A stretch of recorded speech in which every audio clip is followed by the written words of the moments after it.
Good morning. There's the story of the man who was having trouble with trust. His friend said, "I know the best solution to your problem. A parachute jump will fix your trust and your lack of confidence." So he took the man up in the plane, but just before he was to jump, he got very nervous. His friend assured him, "It's very easy. You jump, and then you pull the ripcord. If for some reason it doesn't work, you pull a second ripcord, which is the backup, guaranteed absolute to work. Trust me. Then you just enjoy your trip down, and a car will be waiting for you and will drive you back to the airport." So the guy jumped out of the plane. He pulled the ripcord, and nothing happened.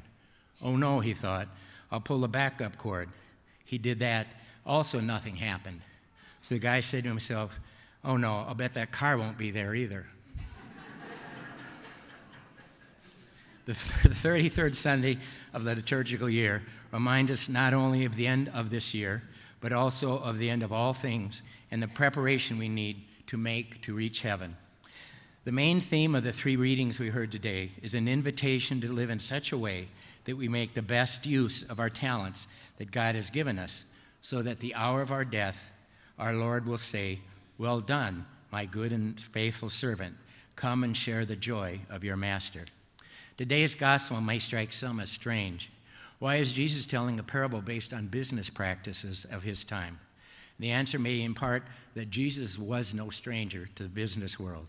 Scholars tell us that his father Joseph was what was called a tekton. Tekton is commonly translated as a carpenter, but the word carpenter isn't adequate. A tekton was more a skilled worker or a craftsman. The word architect comes in part from the word tekton.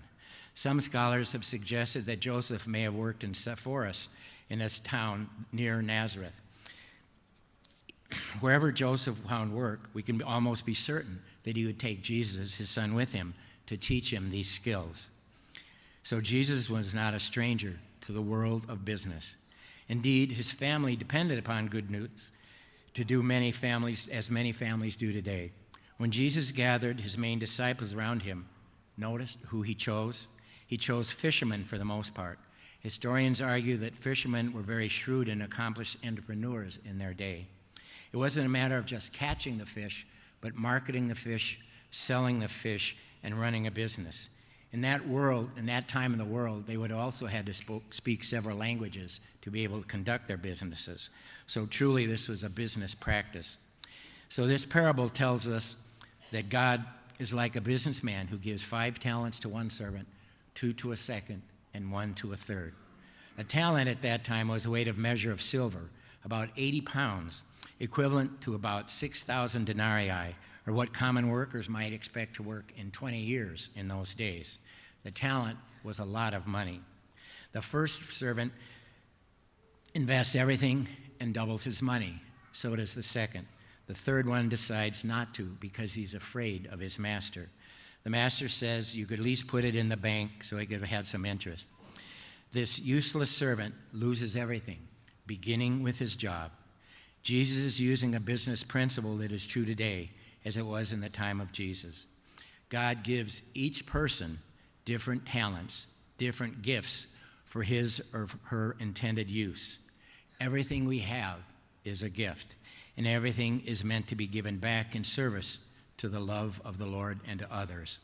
We are only asked to make full use of what we've been uniquely given and to use our talents for the benefit of our community as a whole. The human family is charged with preserving the beauty, the diversity, and the integrity of nature, as well as fostering productivity to allow us to support our families. There are several messages found in this gospel. One is the better our work, the greater our responsibility. God gives more responsibilities to those who make the best use of our God-given talents. Another is that the lazy and unproductive will be punished.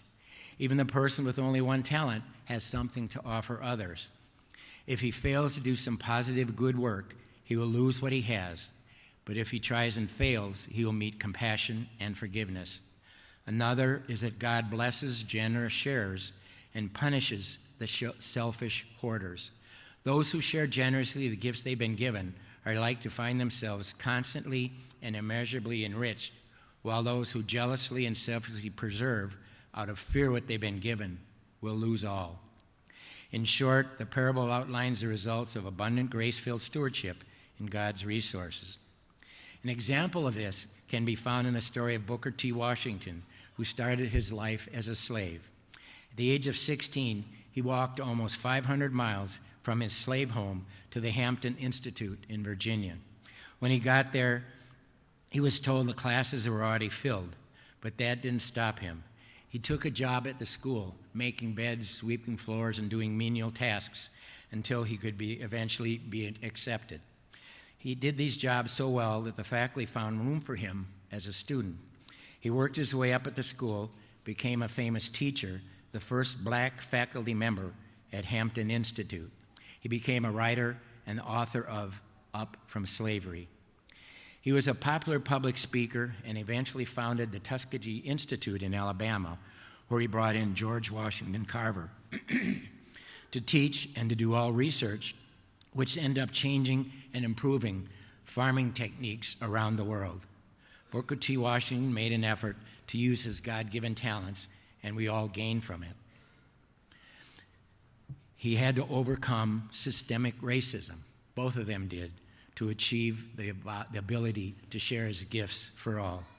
There's a basic invitation today to be good stewards of our income and make sure our family's basic needs are met, not only for today, but also for our future, with emergency funds, rainy day funds, and for retirement for those who choose to want to retire. But there's another message that Jesus wants us to consider. It's in fact the main message that he wants to get across. Just like in the business world, we have to invest money in order to make money. As disciples of Jesus, we have to invest our souls, invest in our love of God and the love of our neighbor, invest in our community, and invest in protecting our environment. Notice how the good stewards of the gospel invested everything that had been given to them in an effort of doubling their money. Similarly, Jesus wants us to invest everything we are, that we have, all the gifts that God has given us toward gospel living. Everything we are is God's property on loan to us. As a result, we are challenged to invest ourselves, everything we are, as we double our return on character, as we double our return on maturity, as we double our return on wisdom, and as we double our capacity to love. We will return to God at the end of the days, everything that we are. God will be pleased with what we have done, with the gifts that he has bestowed upon us. So if we do not invest ourselves, if we try to vainly hold on to what we have, but bury our gifts, put our light under a bushel basket, we'll lose even the little bit that we thought we had.